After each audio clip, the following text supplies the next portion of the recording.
All right, let's see how this works. Let's do it. So, welcome, human beings on the internet, to the first Pinseeker Golfcast video. Um, this is kind of an introduction. This is the introduction to the introduction um, of this thing I'm going to call a Golfcast for now. We'll see if that name sticks around. It seems good enough for now for me. Um, what is Pinseeker? We'll start there. This video, I'm going to get into a round of golf, but for now, I want to introduce myself and introduce the brand and the business and the whole concept here. So my name's Cole. Pinseeker is my brand. Um, very DIY. I'm the only person doing anything here, so what you see is all my creations. This is my um, creative outlet. It's my spiritual unfoldment I'm trying to pack into this. Um, Way for me to express myself and just kind of be out there in the world and maybe make some money with it as a business. That'd be awesome. So yeah, website business, creative expression, spiritual unfoldment. I'll read from my blog here. There's a little bit more words on that. Skip that part, but starting here. Golf is beautiful. Golf is challenging. Golf is a lifelong pursuit of unattainable perfection. It's absurd. That being said, golf, first and foremost, should be fun. The absurdity ought to be embraced with blissful delight. And the golf course is no place for anxiety, no place for anger, fear, negative vibes, bad karma. Pinseeker is my vision for an alternative golf and lifestyle brand that reminds us to have fun and to expand rather than to limit or constrict. Each of us is an expression of the ever expanding universe, and it is our fundamental nature to do just that, to expand. How do you expand? Through love, learning, and creation. It does nobody any good to get caught up in the distractions, frustrations, and fears that sometimes emerge to spoil the fun. Therefore, I draw my inspiration from things I find helpful in this regard: the mystical, the occult, the natural, the supernatural, the cosmic, the spiritual, and psychedelic. Why do you think people yell woo when they're having fun? Fun is magic, magic is fun. Um, Blissful delight right here. This blissful, this word. I want to pop over to this tab. I get it from Joseph Campbell.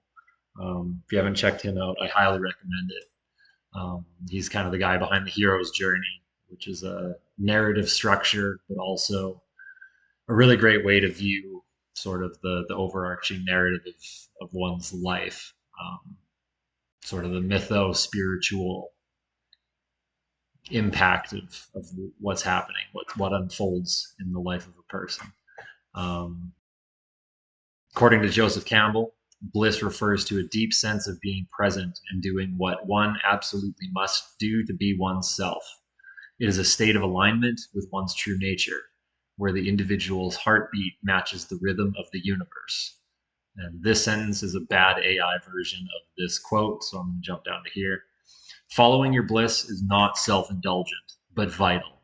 Your whole physical system knows that this is the way to be alive in this world and the way to give to the world the very best that you have to offer. So that's what I'm trying to pack into this sort of a synthesis of spirituality and fulfillment on a personal level, um, but observed and reflected back by you all. As I put here, without you to observe it, the universe would not exist. That is true on a quantum physics level. Um, so, thank you for watching. Thank you for observing. Expand your universe, expand your wardrobe. It's all built in. All built into the site. That's the vision.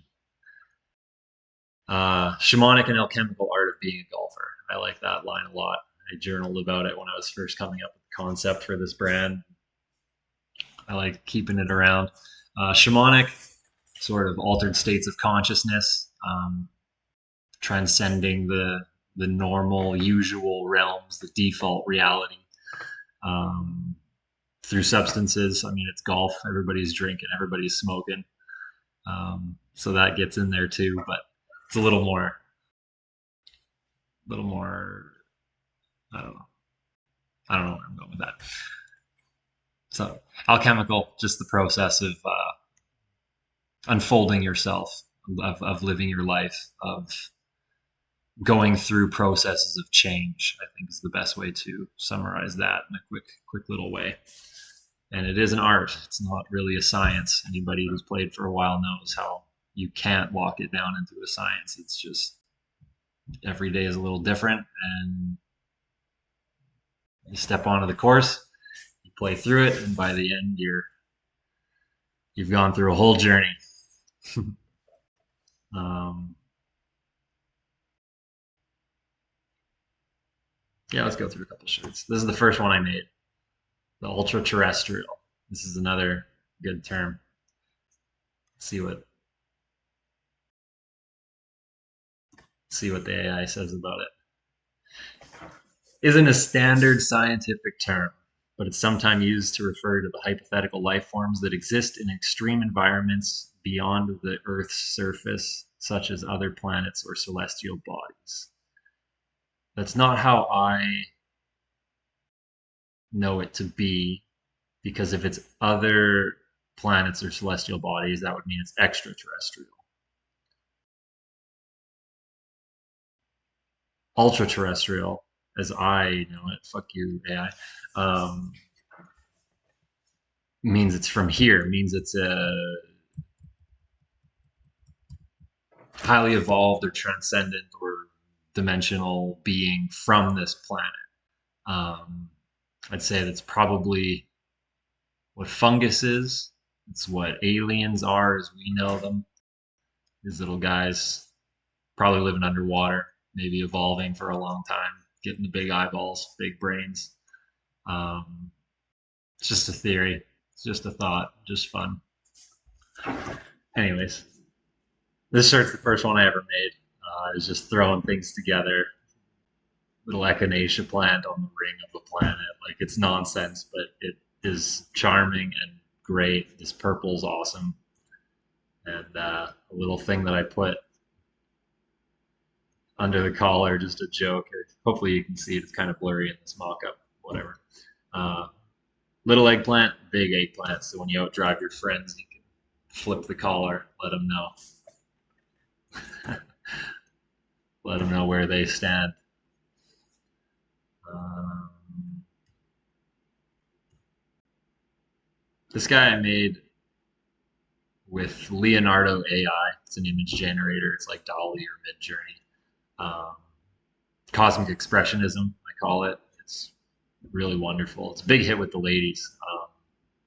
We're selling some of them in the clubhouse. They're big fans of this one.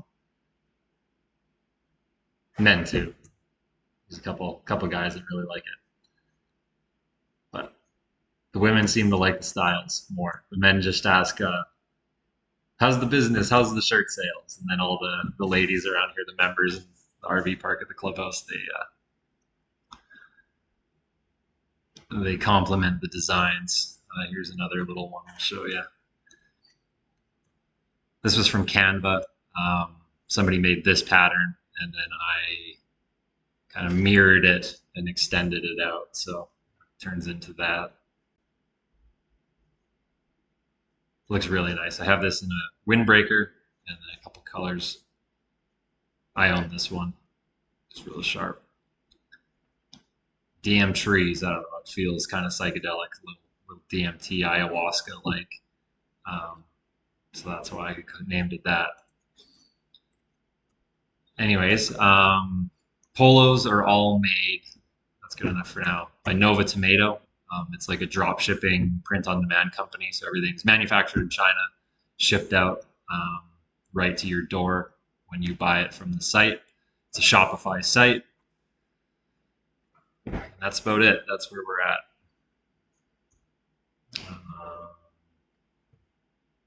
Yeah. Let's get to the golf. It's enough rambling. Here we go. Go. Here we go. So I don't know exactly how this is going to go. I'm just going to talk through stuff. As you can see, I'm wearing the ultra terrestrial polo. Um, yeah, let's just watch. Full 18 with tracer.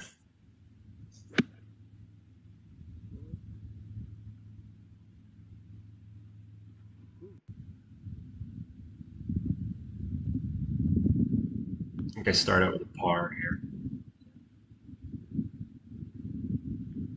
It's a day of good drives and really bad wedges, lots of chunks, lots of pushes. Um, and the putter was okay sometimes and not great other times. But I shot under 90, so it's pretty good. Felt like we're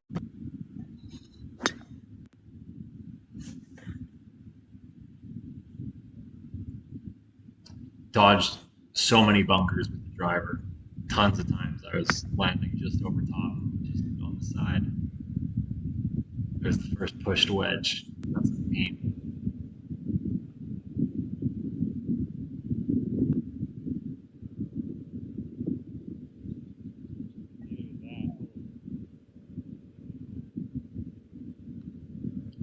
I was playing with my mom this round, so you'll see me kind of look off screen and say stuff. Just chatting with her. She comes out most Tuesdays, play around. It's a really nice little tradition we started doing. So there's a bogey.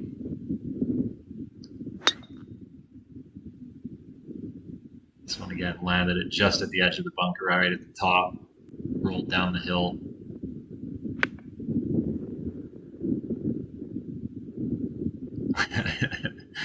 Watch that tracer line.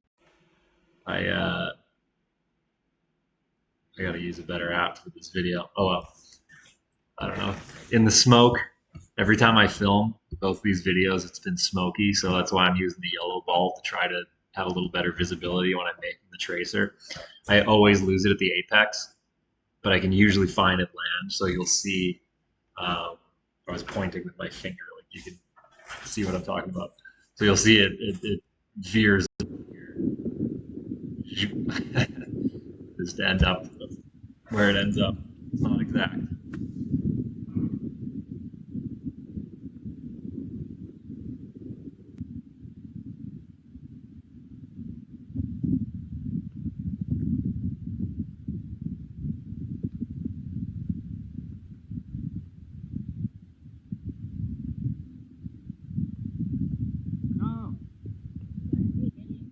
Burned a bunch of edges and fucked a lot of wedges. That's the theme of this round for sure. Case in point. Bunker to bunker. The follow up shot's always nice. Every time.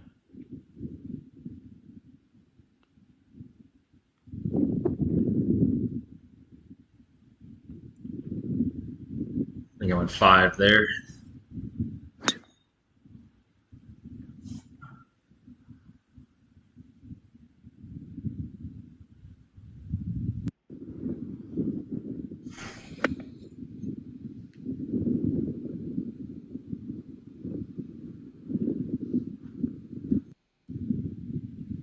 I think I messed that tracer up. I put it more left than it actually went.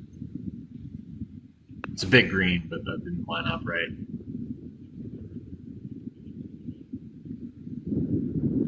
Kind of pulled it, definitely misread it.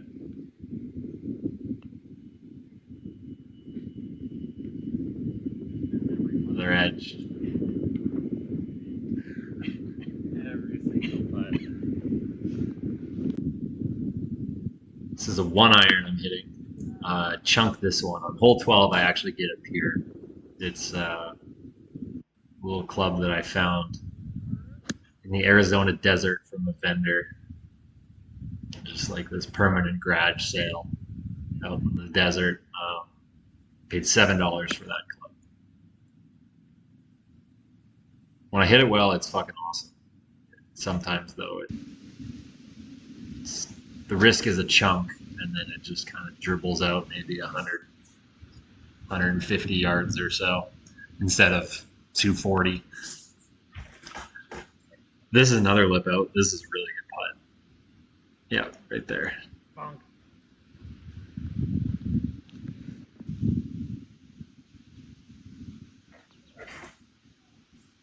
Another one. I don't know.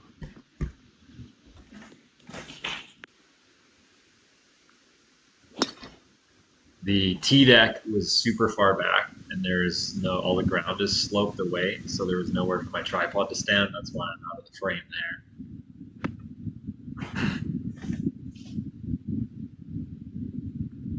That was a good shot. Nice and smooth.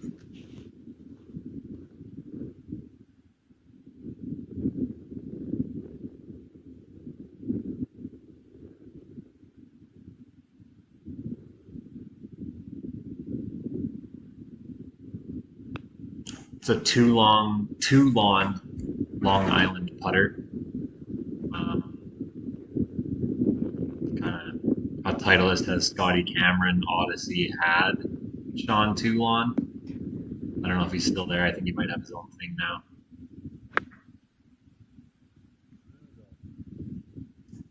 I do that on 8 so much. I just block it out to the right like that. I'm working on it.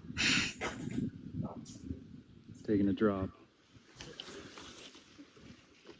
That was unhittable. There's a big little tree right in the way of the backswing. So take a drop.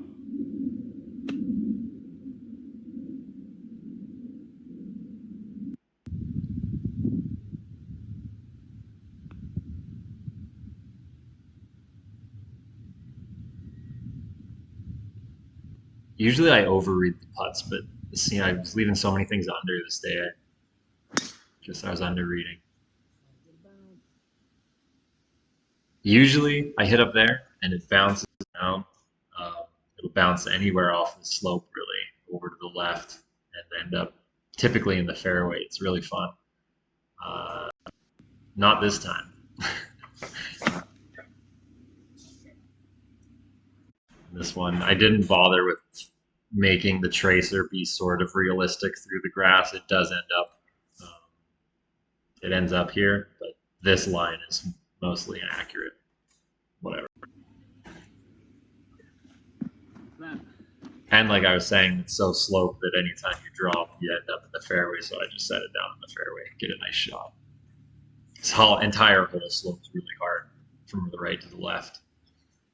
As you can see, I landed about here, rolled over.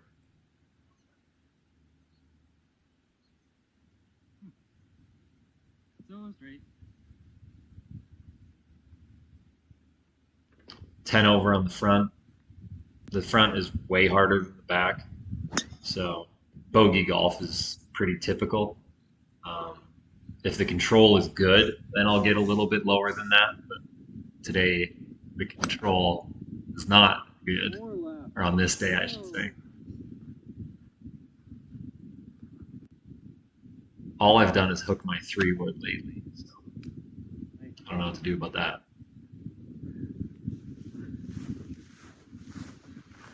Pushed wedge, safe shot, but a miss. There's that.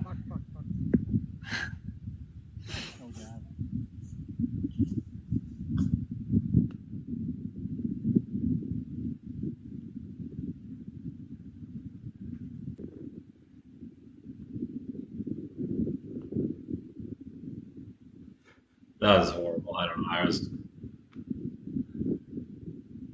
I was distracted on that. I think. Another great drive right over top of the bunker. Bounce off the back slope, roll it up. This is within 100 yards. That's a big ball. This one I just kind of closed it out and nuked it over the green. I've been trying something here with my 64 degree. Um, I go a little bit more vertical with my shaft. Like typically, my hands would be over here. Like I would just be a little bit further back. I've been trying to do a thing when it's in the rough here where I tilt the club face down and do kind of like a putting stroke and just sort of push it out of the grass. Um, Here it doesn't work so well, but it's been an interesting little shot. Tinkering around with experiment. It just came off the toe there, pushed out to the right.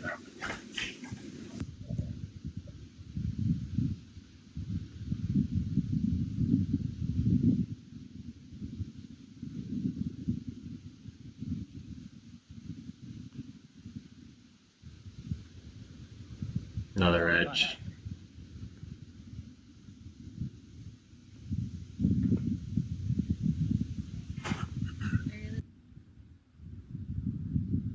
Here's the one iron you want. It's such a great feeling. It's a stainless steel head, so it just has this really soft kind of bounce feel to it with the ball, not with the ground. You don't really feel the ground unless you chunk it, which I do often. But when you get it good, it's awesome. It's very, very fun to hit.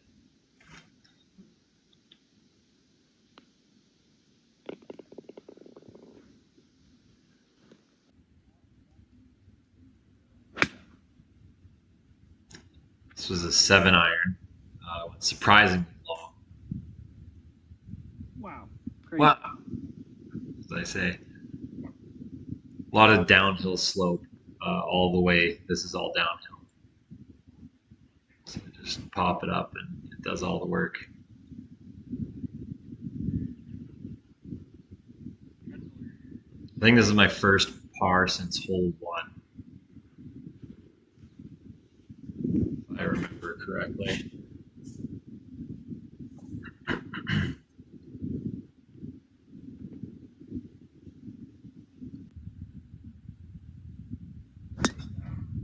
Let's just take in this golf hole for a second. I love this thing so much. 7 bunkers, drivable green. Definitely clearable water for me. It takes a mishit or a severe headwind to actually get it into the water down here. It's so fun. I aim at the green. Typically, I leak out right. Sometimes up in here behind this big bunker, or I'll be over here, or kind of where I am today. Just nice, right in the apron, just short of the green. Perfect place to chunk another wedge. Spoiler alert. Yeah.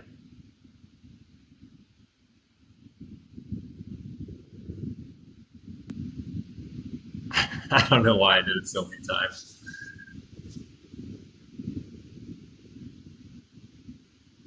Go. Go. Wanted it.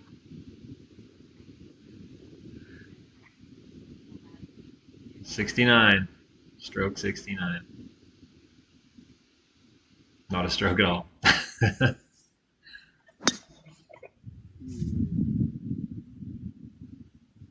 Sometimes the slice just shows up. Spend so much time fixing that. That used to be my only swing So close when I was younger. On the cart path. Cart path, so I just take it back. Rough. Once again, Whoa. hook my 3-wood. Not bad. But what you're watching right now is my first birdie in a month, probably.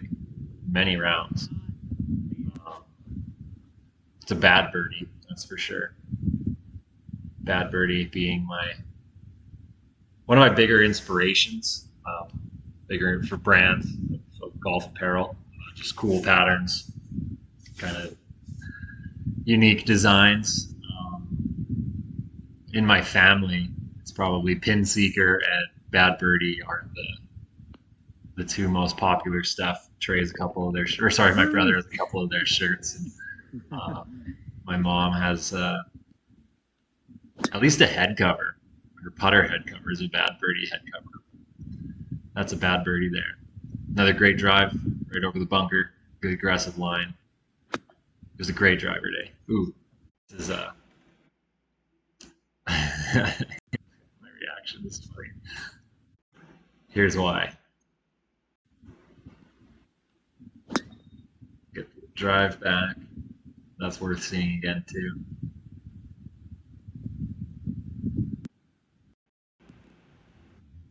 Here you'll see if I can pause it at the right time.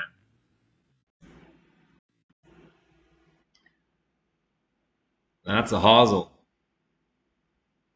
Everything else was saying this way. The hosel is that way.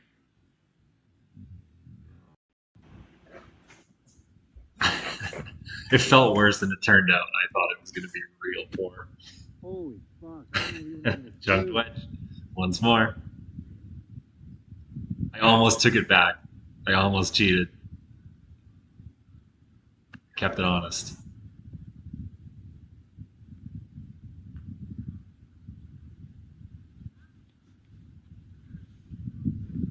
That's what you get with these videos. Very honest golf, that's for sure.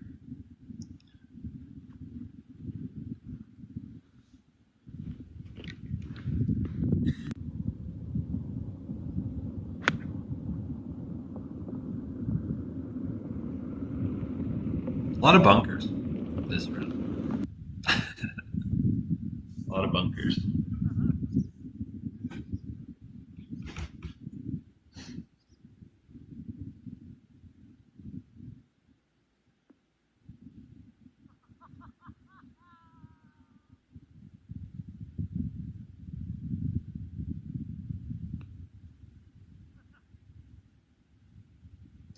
I don't know if you noticed the purple markings back there.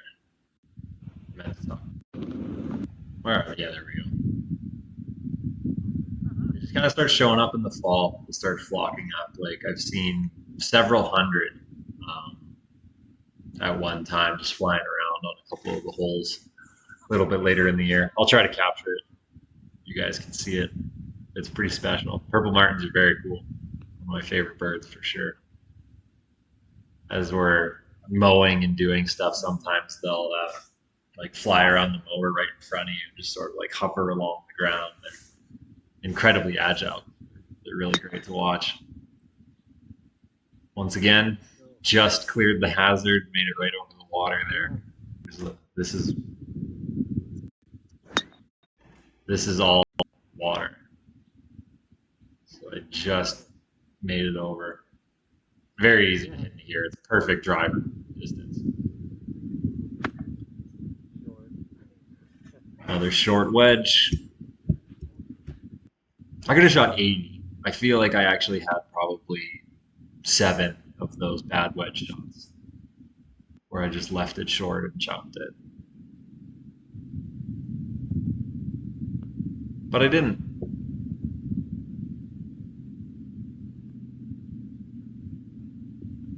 '87.